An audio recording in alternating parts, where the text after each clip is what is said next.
Sean ustedes bienvenidos a Dentro de lo Misterioso, podcast donde exponemos casos de crimen real, hechos extraños, sucesos paranormales y leyendas urbanas. Para el episodio del día de hoy les pedí ayuda a ustedes que eligieran el tema que más les gustaría escuchar en este episodio y pues tuvo una victoria aplastante contra el de historias de seguidores, que bueno, pues ya sacaremos la siguiente emisión, y pues es una sección de leyendas urbanas y nos vamos a adentrar en uno de los hechos más conspiranoicos, raros, que involucra a una de las bandas más icónicas dentro del mundo del rock and roll y pues en general dentro de la música del siglo XX. Es un caso que ha llamado bastante la atención de los fanáticos. Aparte involucra a una de mis bandas favoritas. De verdad, ustedes eligieron el tema y yo con muchísimo gusto lo investigué, y pues sin más, hoy hablaremos del famoso caso de Paul is Dead, o en español,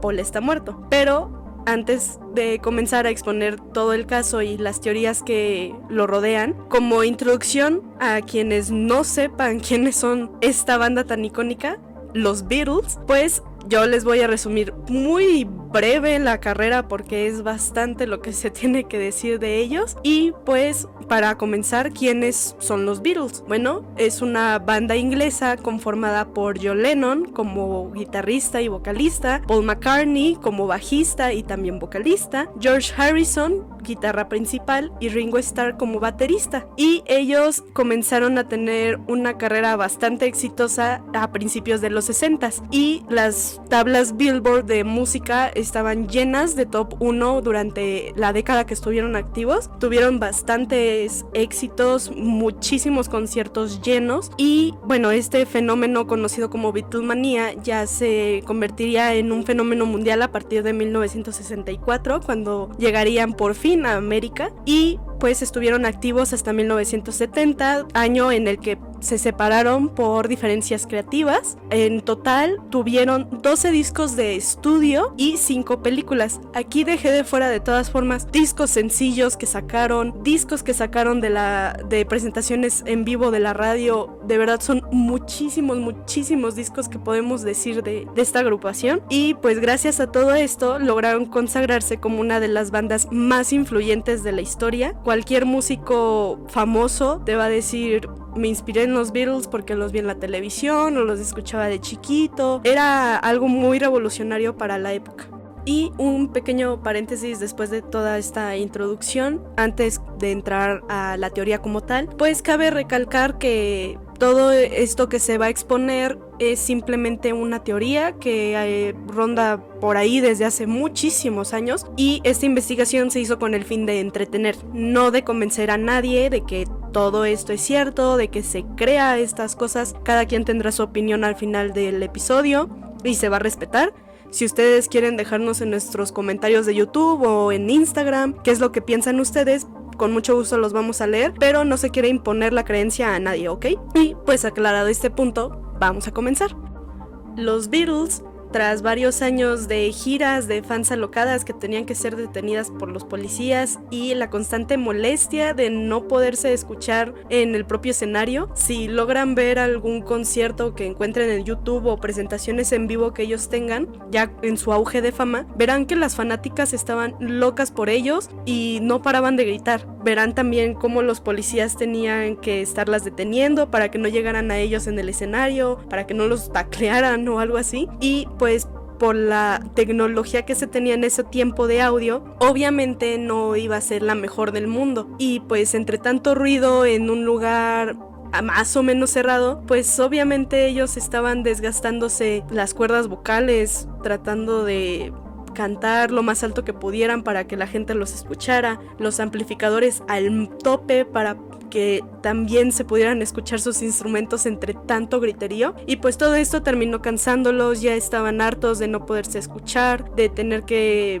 lidiar con estudio, hotel, gira, ya estaban fastidiados de todo este modo de vida, por así decirlo, y en 1966 ellos toman la decisión de no hacer más presentaciones en vivo, dedicarse únicamente a grabaciones de estudio, y desde ahí empezarían a tomar un rumbo muy diferente a la música a la que estaban acostumbrados a producir. ¿A qué me refiero con esto? Ellos comenzarían a cambiar desde la composición de las letras hasta la composición musical, en cuestión de que las primeras canciones, por decirlo, en la primera época de su carrera, eran canciones muy románticas, de el perfecto amor adolescente, por así decirlo, o desamor adolescente. Y a partir de 1966 ellos podrían mencionar desde un submarino amarillo hasta un tour mágico y misterioso. Para quienes son fans de los Beatles captarán de inmediato la indirecta o la referencia, si no, pues ya hablaremos de los discos de todas formas más adelante.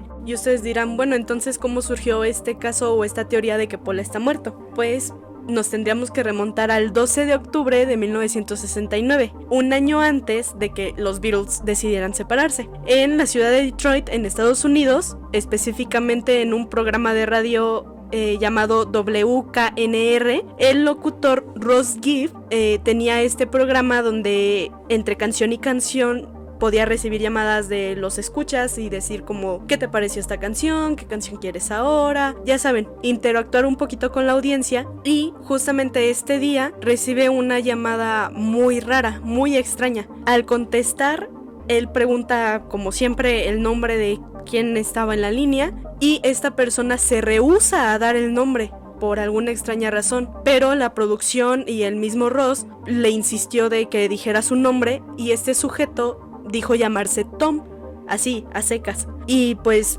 ya dando ese nombre, entre comillas, suelta la frase que engloba todo este caso, que es Paul está muerto. La producción y el mismo locutor se sacan de onda, como que no saben si está bromeando, si es algún loquito por ahí que pudo entrar en la línea, y pues nada más soltaron una risa nerviosa porque no sabían cómo reaccionar ante esa afirmación. Pero Ross de inmediato toma las riendas de nuevo del programa y pregunta ¿cómo dijiste?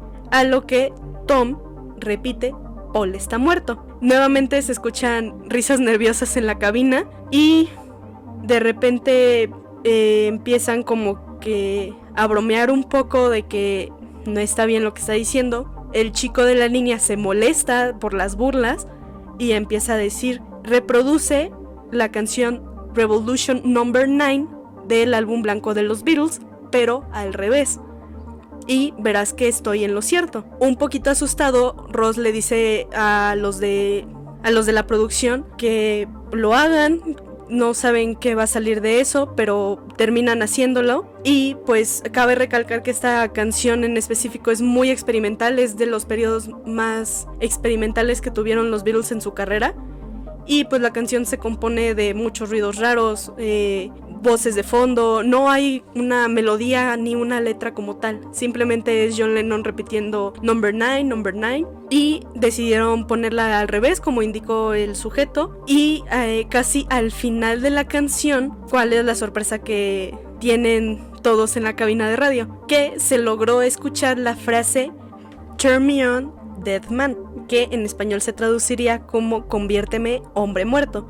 Entonces, a partir de aquí comenzó todo un revuelo y varias teorías acerca de qué le había pasado realmente a Paul McCartney. Y pues todo este evento comenzó la madrugada del 9 de noviembre de 1966. Un miércoles. Recuerden esto muy bien porque más adelante se va a retomar. Durante las últimas grabaciones del álbum Revolver, el primer disco de estudio de los Beatles que no contaría con una gira, se dice que Paul McCartney y John Lennon tuvieron un desacuerdo creativo en una de las canciones y comenzaron a discutir. Esta discusión comenzó a elevar el tono hasta volverse casi una pelea física que lograron evitar George Harrison y Ringo Starr, y Paul decidió dejar hasta ahí la grabación, decir, oigan, yo me voy a mi casa, John, tú cálmate, yo también me voy a calmar y mañana podemos seguir con la grabación. Guardó sus cosas, se fue de los estudios Abbey Road y se dirigió a su casa, la cual quedaba un poco apartada del lugar y de camino a su hogar, a un lado de la acera, logra ver una silueta femenina. Paul, al ser conocido por tener una personalidad caballerosa y muchas veces coqueta con las chicas, pues no dudó en estacionarse cerca de ella y preguntar que a dónde iba. La chica le dijo que si podía darle un aventón o un ride, como era común en esos días, a su casa. Paul no le molestó porque al parecer no lo reconoció y la chica subió a su auto. Esta chica no se había dado cuenta que era Paul McCartney, uno de los Beatles. Entonces Paul puso en marcha el carro y, siendo muy respetuoso, le preguntó cómo se llamaba. La chica dijo llamarse Rita y al momento en que ella volteó hacia él para pues ver con más claridad quién era el conductor y preguntarle también su nombre, pues se dio cuenta que era Paul McCartney. Como les hice saber en la introducción, el fanatismo por los Beatles era bastante grande y pues al darse cuenta que uno de los integrantes era su conductor esa noche, ella se alocó, se abalanzó hacia Paul, que seguía conduciendo, y él, en un intento fallido por apartarla y que le dejara ver el camino, chocó. Esto porque iban justo a cruzar una calle y del lado contrario venía un camión. El auto de Paul, que era un Aston Martin color blanco, terminó debajo de este. Pueden ver imágenes en internet o ver el video que se va a subir a YouTube de este episodio para que puedan ver cómo quedó el auto. El techo se desprendió literalmente por el impacto y por lo mismo se dice que el músico de apenas 24 años, imagínense, terminó decapitado. Obviamente la noticia no podría pasar desapercibida tratándose de alguien tan famoso y rápidamente los medios de comunicación, principalmente los periódicos, comenzarían a tomar fotografías o publicarlas en primera plana diciendo que había sido un Beatle involucrado en un aparatoso choque automovilístico. Y a partir de aquí, una vez que pues los integrantes del grupo junto a su manager de nombre Brian Epstein se enteraron de lo que había pasado y de la muerte de su amigo, aparte de todo el caos que les digo se venía con los medios masivos de comunicación de esa época, decidieron que no podían dejar así como así al grupo, no podían frenar de golpe todo lo que llevaban construyendo desde inicios de los 60s. Entonces, en una junta, los Beatles restantes, por así decirlo, su manager y su productor, George Martin, decidieron tratar de hacer algo para que la gente no pudiera saber sobre la supuesta muerte del bajista y así poder seguir con el grupo y los proyectos a futuro que se tenían planeados. Y con ayuda de terceros, pues convocaron de forma encubierta, más o menos, un concurso aparentemente inofensivo, sin mucha gracia, ahí nada más para entretenerse y por la popularidad del grupo, y este consistía en encontrar al mejor imitador de Paul McCartney, la persona que tuviera mejor parecido, no solamente físico, sino también la capacidad para tocar el bajo, al menos como él lo hacía, pues sería el ganador completamente de este concurso. Sin embargo, ninguno de los participantes que se presentaron se imaginaría cuál era el premio mayor que se llevaría. Obviamente entran a un concurso diciendo, ay, para divertirme, para entretenerme. Nadie se imaginaría que sería para suplantar a uno de los integrantes de los Beatles. Y pues tras algunos días de estar recibiendo candidatos de todas partes del mundo, encontraron al ganador indiscutible, de nombre William Campbell, quien era un aspirante a policía que residía en Canadá. Y tras que se le informara que fue el ganador del concurso, John Lennon, George Harrison y Ringo Starr, junto a George Martin, el productor, y Brian Epstein, el manager, tuvieron una junta muy seria con William para explicarle todo lo que había pasado y lo que continuaría a partir de este punto. En dicha junta tuvieron que dejarle muy claro a William que debía de ser precavido y aprender a tocar el bajo como zurdo, porque el Paul original era zurdo y William era diestro. Entonces este detalle era demasiado importante que lograra dominarlo. para no levantar sospechas, aparte de someterse a algunas cirugías plásticas, que si bien William ya era súper parecido a Paul McCartney, había detallitos que tenían que afinar. En este punto abro un pequeño paréntesis para decir que a las personas que nos están escuchando en cualquier plataforma de audio, se pasen al video de YouTube o busquen las imágenes, porque vamos a entrar en un apartado del caso donde sí se necesita que logren ver las características físicas que voy a describir, que van a ser las comparativas con William Campbell y Paul McCartney, para que se den una idea y juzguen también ustedes mismos. Y pues vamos a comenzar, y aquí cierro paréntesis. Así que vamos a comenzar por decir que desde 1967 pueden ver una cara más alargada y por lo tanto más delgada de Paul. Y justo en este año se comienzan las grabaciones para el disco Sgt. Pepper's Lonely Hearts Club Band. Aparte, ya luego tocaremos todas las pistas que engloban este disco, tanto en canciones como en la portada, pero se dice que para la grabación de este disco, todos los integrantes de la agrupación comenzaron a dejarse crecer el bigote, porque a partir de las cirugías plásticas a las que se había sometido William, le había quedado una cicatriz arriba del labio. ¿Por qué? También en muchas fotos a partir de este año hay cierta diferencia en el grosor de los labios. A partir de 1967 se logra apreciar unos labios más delgados a comparación de otras fotos de Paul, y en sí, a grandes rasgos, estas son las dos características más visibles que se pueden percibir comparando fotografías. Pero dejando un poco de lado estas comparaciones, en el mismo año, 1967, pasa un acontecimiento muy importante que marcaría a la banda, y no me refiero tan solo al lanzamiento al mercado del álbum Sgt. Pepper's, que marcaría un antes y después en cuestión musical de los Beatles, sino que también serían marcados por el supuesto suicidio de su manager Brian Epstein. ¿Por qué digo supuesto? Porque se llega a decir que por toda la presión y todo el show que se tuvo que hacer para ocultar la muerte del verdadero Paul McCartney, Epstein quería decir la verdad, ir a algún periódico importante y notificarles que todo lo que llevaban haciendo era una farsa. Sin embargo, estas personas que los ayudaron desde un principio en el concurso, pues impidieron que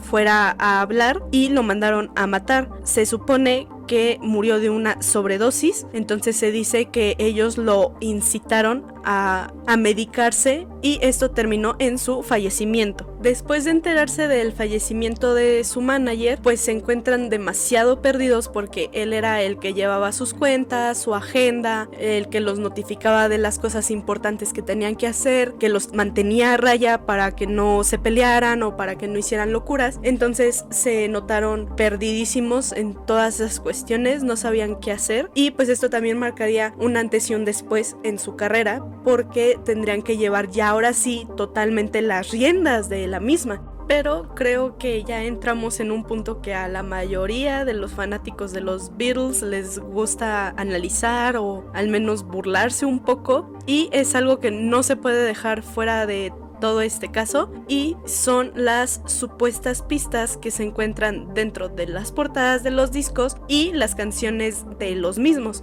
acerca de pues la muerte de Paul McCartney.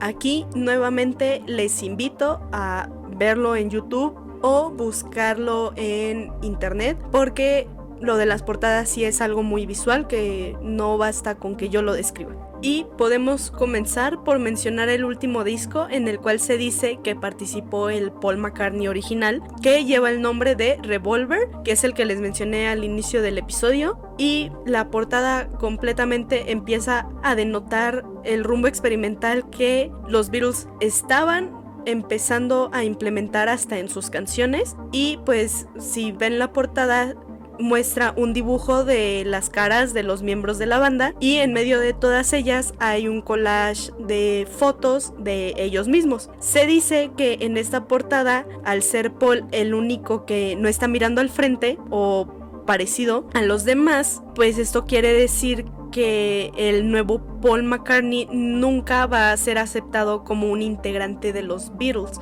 que ellos nunca lo van a aceptar como un semejante. Después de este disco sacarían el Sgt. Pepper's en 1967, que es el que les mencioné anteriormente, y aquí William Campbell haría su debut como Paul McCartney, si lo queremos decir de cierta manera. Entonces, en esta portada hay muchísimos simbolismos que han sido muy rebuscados a lo largo de los años y que alimentan esta leyenda urbana, y pues podemos comenzar con que la portada vemos no solo a los Beatles disfrazados como sargentos con colores muy brillantes, que son el verde, el azul, el naranja, el rosa, sino que también vemos detrás de ellos figuras de cartón de varias personas famosas o por lo menos reconocidas históricamente. Y para comenzar con los simbolismos, primero tenemos las flores amarillas que se encuentran debajo del nombre de la banda, que también está compuesto por algunas flores, pero rojas. Estas flores amarillas se dice que las pusieron en una funda vacía del bajo, que representa obviamente el instrumento que toca Paul, pero muchas personas también dicen ver que las flores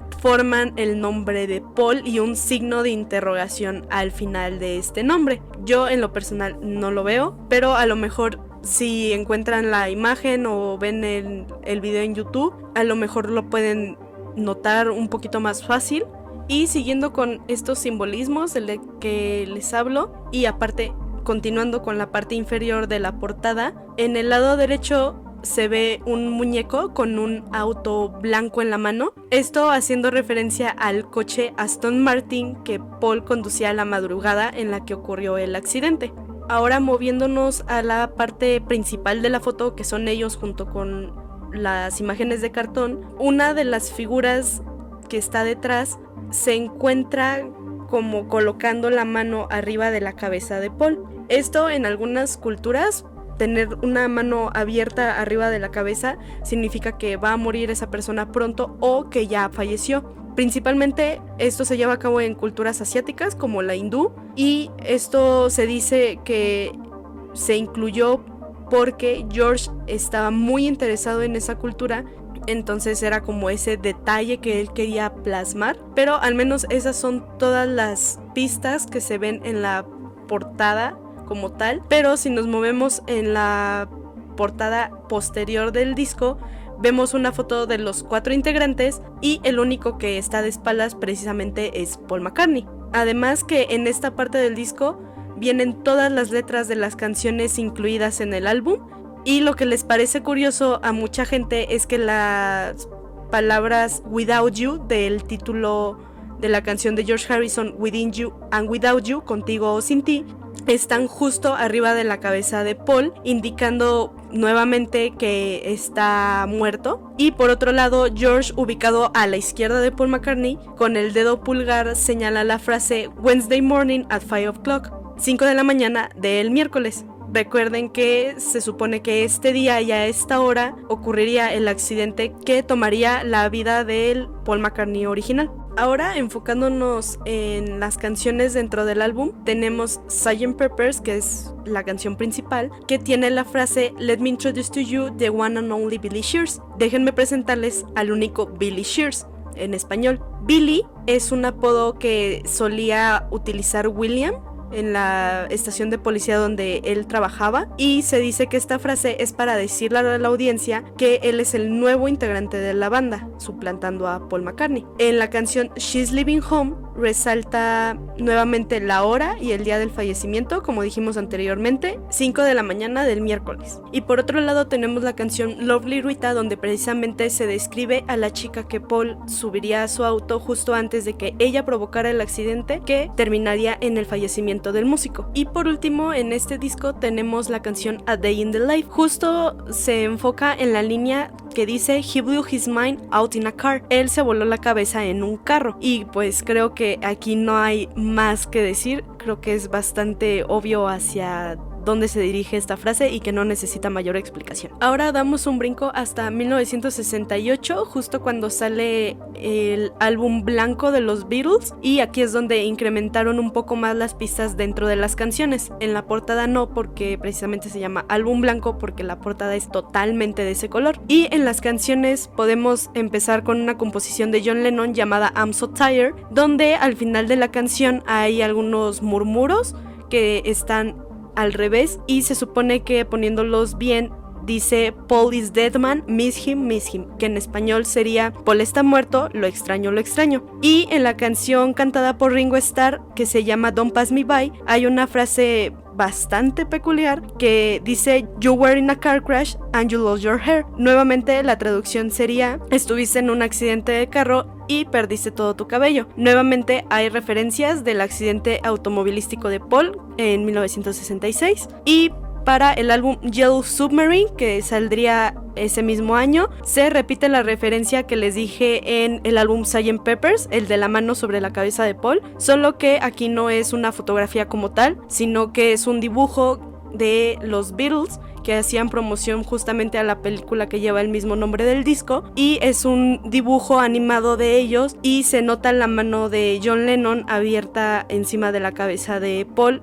y se hace nuevamente esta referencia de la cultura hindú. Por otro lado, también tenemos algunas pistas de las canciones, en especial una compuesta por George Harrison llamada Only Another Song, que es otra canción del norte en español, y dice: cuando escuchas a la banda puedes pensar que no está del todo bien, la banda es un poco oscura y fuera de tono, estás en lo cierto, no hay nadie allí. Hace nuevamente hincapié en que no están completos los Beatles y que por eso su sonido ha cambiado tanto desde el fallecimiento de Paul McCartney. Y ahora pasamos con el último álbum que me dediqué a investigar, y es el de Abbey Road. Justamente es una de las portadas, creo yo, más icónicas del rock, porque de inmediato los que no son tan fanáticos de los Beatles los pueden reconocer. Son ellos cruzando una calle y están alineados al momento de hacerlo. Entonces dicen que como en Sgt. Pepper's hay varias pistas y simbolismos, y vamos a comenzar diciendo las formas en que se vistieron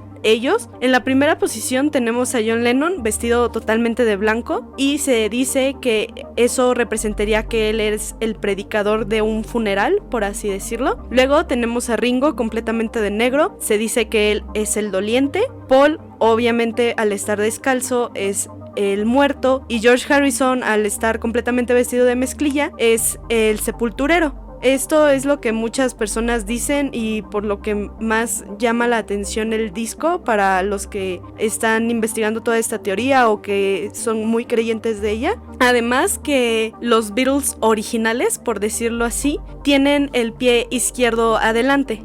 Me refiero a John, George y Ringo, mientras que Paul lo hace con el pie contrario. Esto dicen que es nuevamente porque los demás nunca estuvieron completamente de acuerdo en que William Campbell estuviera suplantando a Paul y que fuera un integrante más en el grupo. Ahora vamos con el coche blanco que se puede ver en la parte de atrás de ellos, que es un bochito para que lo ubiquen más rápido, y muchos dicen que en la matrícula pone 28 IF, 28 IF, diciendo que si Paul estuviera vivo para ese año tendría apenas 28 años. Y bueno, esas son todas las pistas que yo considero las más importantes. Hay unas que no se me hicieron tan relevantes y por eso no las mencioné. Sin embargo, los invito a leer cualquier artículo o hasta hay libros que mantienen esta teoría y pueden haber muchas más que les parezcan interesantes. Pero por lo mientras, con esto podemos ir concluyendo este episodio, pero no está de más decir que todas estas pistas que han encontrado personas o fans del grupo quieren alimentar esta leyenda urbana, como les dije en un principio, pero hay muchos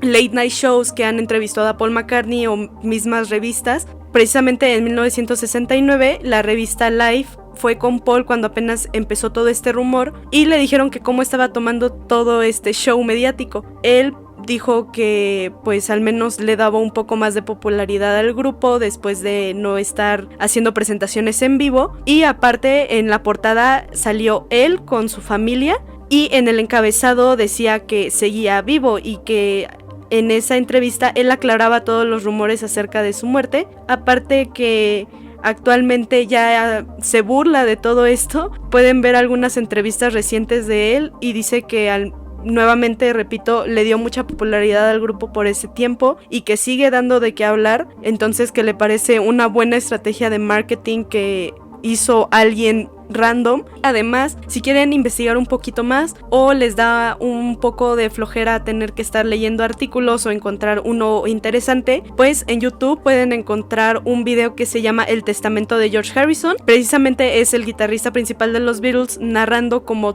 todo el show que tuvieron que hacer para encontrar a William Campbell, cambiarle la imagen, dejar las pistas en los discos que les mencioné. Todo eso lo pueden encontrar justo en YouTube, creo que dura 1 hora y media, entonces ahí está la recomendación por si quieren investigar un poquito más del caso. Pero por el momento con esto podemos concluir el capítulo de la sección Leyendas Urbanas. Nuevamente muchísimas gracias por estar apoyando el podcast, gracias por escuchar el 4º episodio y esperen el siguiente episodio, que ahora sí va a ser sobre relatos de los seguidores. Nos va a dar muchísimo gusto, si se puede ya estaremos contando con una invitadilla por ahí. Y pues sin más, no olviden seguirnos en Spotify, Apple Podcast, por supuesto en Instagram. También recuerden que ya estamos presentes en YouTube. Les hice muchas veces la recomendación de que si quieren ver las imágenes van a estar por ahí en el video que se subirá. Y sin más, nos escuchamos en la siguiente emisión.